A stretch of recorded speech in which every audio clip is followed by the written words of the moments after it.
अगर आपको बगैर कैलकुलेटर के 11 मल्टीप्लाई बाय 54 करना पड़े तो आप यकीनन ऊपर 11 लिखेंगे, नीचे 54 लिखेंगे और फिर इनको मल्टीप्लाई करना शुरू कर देंगे। लेकिन अगर मैं आपसे ये कहूं कि आप इसको अपने दिमाग में ही हल करो तो ये आपके लिए काफ़ी मुश्किल हो जाएगा। आप इसको नहीं कर पाओगे उस वक्त तक जब तक आप ये ट्रिक नहीं सीखोगे। इस ट्रिक को सीख लो, फिर आप बड़ी आसानी से मल्टीप्लाई कर पाओगे। आपने 54 को 11 के साथ मल्टीप्लाई करना है। आप 54 में से 5 को पहले लिख दें, फिर 5 और 4 को जमा करें। जमा करने के बाद 9 आ जाएगा, इनको दरमियान में लिख दें और आखिर पे 4 लिख दें जो कि 54 का लास्ट वाला डिजिट है। तो जवाब आपके सामने आ चुका है। बस इतना ही मुश्किल होता है। इस वीडियो में मैं आपको बहुत सारी ट्रिक्स बताऊंगा, एक भी मिनट मत छोड़ के जाइएगा वरना ट्रिक समझ नहीं आएगी। अगर मैं आपसे कहूँ 41 मल्टीप्लाई बाय 11 तो आप सिंपल 4 को सबसे पहले लिख दें, फिर 41 को आपस में जमा करें, यानी कि ये बन गया 5, तो दरमियान में 5 लिख दें और उसके बाद आखिर पर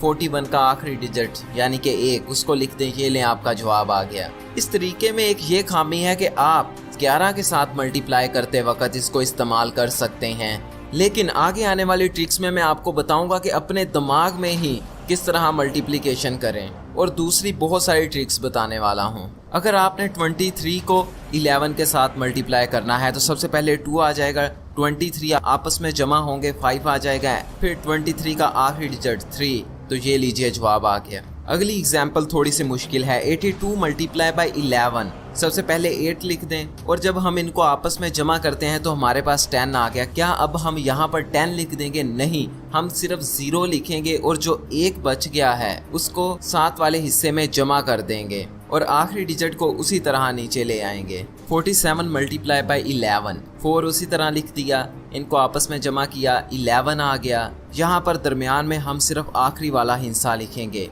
1 लिख दिया और जो 1 बच गया उसको अगले में जमा करवा देंगे, यानी कि अब ये 4 5 बन चुका है और 7 को उसी तरह एंड पे लिख देंगे। इससे आप 2 से बड़े नंबर को भी मल्टीप्लाई करवा सकते हैं। अब एग्जाम्पल देखते हैं बड़ी वैल्यू की। अगर आपने इस वैल्यू को 11 के साथ मल्टीप्लाई करवाना है तो हम यहाँ पर उसी तरह 5 को सबसे पहले लिख देंगे, फिर पहले हिस्से को दूसरे के साथ जमा करवाएंगे, तो ये बन गया 7 लिख देंगे, फिर उसके बाद दूसरे हिस्से को तीसरे हिस्से के साथ जमा करवाएंगे, ये बन गया 6, तो हम यहाँ पर 6 लिख देंगे और फिर जब हम आखिरी हिस्से पर पहुँच जाएं तो आखिरी हिस्से को उसी तरह नीचे लिख देंगे, यानी कि हमारे पास जवाब आ गया 5764।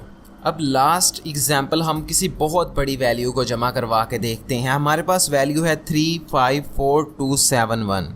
यहाँ सबसे पहले 3 उसी तरह आ गया, फिर पहले हिस्से को दूसरे के साथ जमा किया तो 8 आ गया, फिर दूसरे हिस्से को तीसरे के साथ जमा किया तो 9 आ गया, तीसरे हिस्से को चौथे के साथ जमा किया 6 आ गया, चौथे को पांचवें के साथ जमा किया 9 आ गया, पांचवें को छठे के साथ जमा किया 8 आ गया और आगे अब कोई हिस्सा नहीं बचा तो लास्ट वाला हिस्सा उसी तरह आ गया। अगर आपको इन दोनों को मल्टीप्लाई करवाना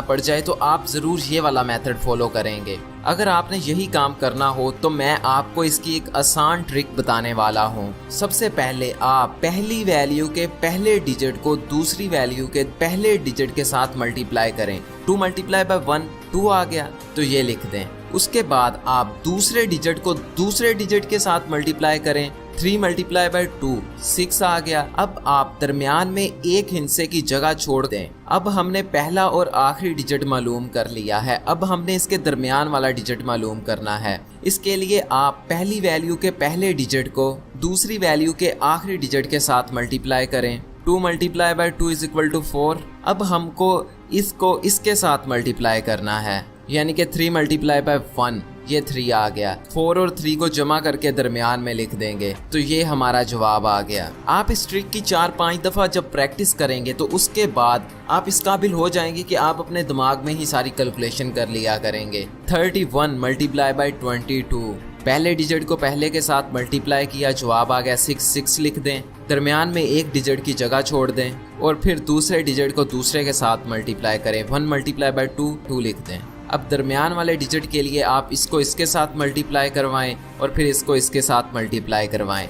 और अब इन दोनों वैल्यू को जमा कर दें और दरमियान में लिख दें। अब मैं थोड़ा सा डिफ़िकल्ट क्वेश्चन आपके साथ शेयर करता हूँ। इसको जानने के बाद आप 2 डिजिट मल्टीप्लिकेशन अपने जहन में ही कर लिया करोगे। 23 मल्टीप्लाई बाय 24 करने में तो ये बहुत आसान है, लेकिन इसके अंदर सिर्फ एक ही नई चीज़ है। सबसे पहले उसी तरह पहले को पहले के साथ मल्टीप्लाई करवाया, 4 लिख दें। अब दूसरे को दूसरे के साथ मल्टीप्लाई कर दें, तो 3 multiply by 4 is equal to 12। तो क्या अब हम यहाँ पे एक डिजिट की जगह छोड़ के 12 लिख देंगे? नहीं, हम सिर्फ 2 लिखेंगे और जो 1 है उसको दरमियान वाले हिस्से में कैरी कर देंगे। अब दरमियान वाला डिजिट मालूम करने के लिए आप पहले को आखिरी के साथ मल्टीप्लाई करें, फिर दोनों दरमियान वालों को मल्टीप्लाई करें और इनको जमा कर दें। ये 14 बन गया और आप इस 14 में वो 1 को भी जमा कर दें। अब ये 15 बन गया। अब यहाँ पर भी हमने 2 डिजिट नहीं लिखने, सिर्फ 1 लिखना है। यहाँ पे अब हम 5 लिखेंगे और 1 को अगले वाले हिस्से के साथ जमा कर देंगे। तो ये जवाब आपका आ चुका है।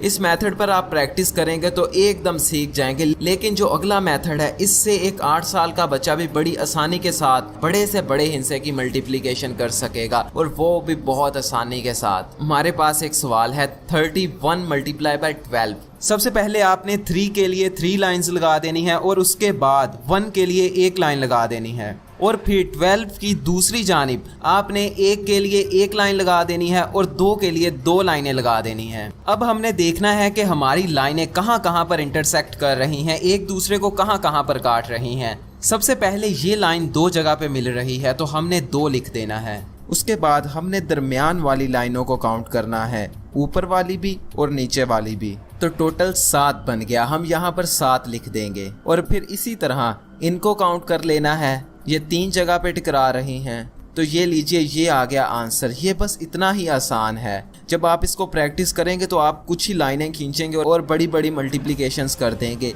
अब हमने 22 को मल्टीप्लाई करना है 23 के साथ। सबसे पहले हम 22 की लाइनें उसकी ऑपोजिट डायरेक्शन में लगा देते हैं। 2 लाइनें, थोड़ा सा फासला छोड़ के 2 लाइनें। अब इसी तरह हम 23 की लाइनें भी लगा देते हैं, 3 लाइनें और फिर फासला छोड़ के 2 लाइनें। अब हम फिर से काउंट करेंगे इन लाइनों ने आपस में कितनी बार काटा है, 6 आ गया। फिर हमने दरमियान वाले सारे डॉट्स को जमा किया तो हमारे पास 10 आ गया। अब यहाँ पर हम 10 नहीं लिखेंगे, बल्कि 10 का सिर्फ आखिरी डिजिट यानी कि 0 लिखेंगे और जो 1 है वो अगली वाली वैल्यू में जमा कर देंगे। और अगली वाली वैल्यू में काटा है 4 बार और इसमें 1 को जमा करेंगे 5 बार बन गया। तो ये लीजिए, आपका आंसर आ गया। मुझे पता है ये ट्रिक आपको बहुत अच्छी लग रही है, इसलिए अभी सब्सक्राइब कर लें और जो बेल है उसको नहीं भूलना, लाजमन बेल को ऑन कर देना है। आप इस मेथड के जरिए जितनी बड़ी मर्जी रकम को मल्टीप्लाई कर सकते हैं। अगली एग्जांपल है 213 मल्टीप्लाई बाय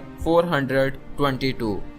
अब हम 2, 1, 3 को लाइनों की सूरत में ड्रा कर लेते हैं और फिर 4, 2, 2 को लाइनों की सूरत में ड्रा कर लेते हैं। सबसे पहले आपने इनको जमा किया, इनका जवाब 6 आ गया, आप 6 लिख दें। फिर दूसरे वाले डॉट्स को जमा करते हैं तो ये बन जाते हैं 8, फिर आप 8 लिख दें। फिर हम इनको जमा करते हैं तो ये बन जाते हैं 18, आप इसमें सिर्फ 8 लिखेंगे और जो 1 है उसको अगले वाले डॉट्स में जमा कर देंगे। और अगले वाले डॉट्स को जमा करने पे बन रहा है 8 और पिछले वाला 1 आ गया 9, तो यहाँ पर आप 9 लिख दें। और अगले वाली लाइन का 8 बन गया, यहाँ पर 8 लिख दें। तो ये रहा आपका जवाब। ये बस इतना ही आसान है। आप हर जगह डॉट्स को काउंट करने की बजाय आप ये वाली लाइनों को गिन लो और ये वाली लाइनों को गिन लो और बाद में इन दोनों को आपस में मल्टीप्लाई करवा दो, तो जवाब बिल्कुल सेम आएगा। इससे आपका बहुत ज़्यादा टाइम बच जाएगा और आप चुटकियों में किसी भी सवाल को हल कर देंगे। ये तरीका सच में अच्छा है। आप अपने टीचर्स को ज़रूर बताइएगा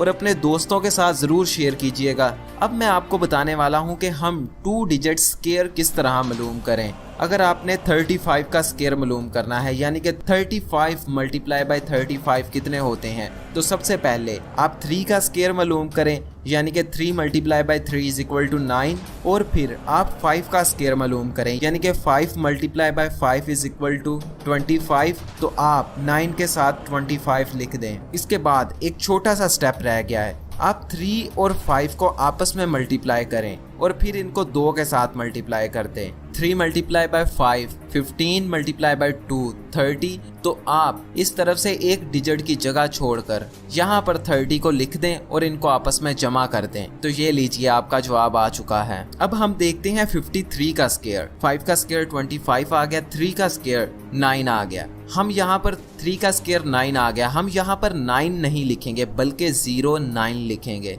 और बाद में 5 multiply by 3 is equal to 15, 15 multiply by 2 is equal to 13। यहाँ से एक हिस्सा छोड़ दें, यहाँ पे 30 लिख दें और अब इनको जमा करवा दें। तो ये लीजिए आपका जवाब आ चुका है। आप इतनी ही आसानी के साथ किसी भी नंबर का स्क्वायर मालूम कर सकते हैं और दूसरों को हैरान कर सकते हैं। मैं हमेशा इसी तरह की वीडियोस बनाता हूँ, लेट बनाता हूँ लेकिन अच्छे वाली बनाता हूँ। इसलिए आप मेरे चैनल को सब्सक्राइब भी कर लें, लेकिन सब्सक्राइब करने का कोई फ़ायदा नहीं होगा अगर आप इस बेल को नहीं दबाते। अभी इस बेल को दबाइए और इस वीडियो को व्हाट्सएप पे, फेसबुक पे, हर जगह डाउनलोड करके किसी भी तरीके से ज़रूर शेयर कीजिएगा।